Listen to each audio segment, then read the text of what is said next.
हमारी कविता रो शीर्षक है तावणी में कड्योड़ो दूध। मिट्टी री जो तावणी होती है उसके अंदर जब दूध को गर्म किया जाता है तो उसका स्वाद और उसके ऊपर आने वाली मलाई बहुत ही स्वादिष्ट होती है। तो मेरी कविता जिनो शीर्षक है तावणी में कड्योड़ो दूध। शेर है आप लिए के अमृत जेड़ो मीठो घणो, अमृत जेड़ो मीठो घणो, तावणी में कड्योड़ो दूध। मोटे परतरी रेस मलाई, मोटे परतरी रेस मलाई, और फीण चढ़ियोड़ो दूध, और फीण चढ़ियोड़ो दूध। टाबर भर भर ने कटोरा, टाबर भर भर ने कटोरा, आंगण बैठा गिटकता दूध, आंगण बैठा गिटकता दूध।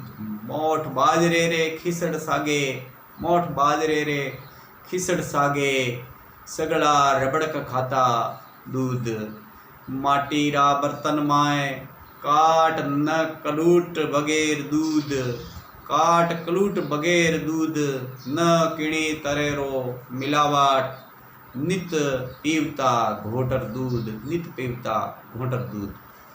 आज दूध है वो सुबह उठने, बच्चे उठते हैं उससे पहले ही डेयरी के लिए रवाना हो जाता है। तो बच्चों की मैंने उस समस्या को उजागर करना चाहा कि आज टाबर ऊबा झांके, आज टाबर ऊबा झांके, बेगो डेरी जाओ तो दूध, बेगो डेरी जाओ तो दूध।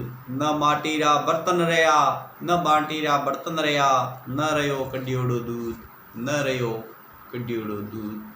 धन्यवाद।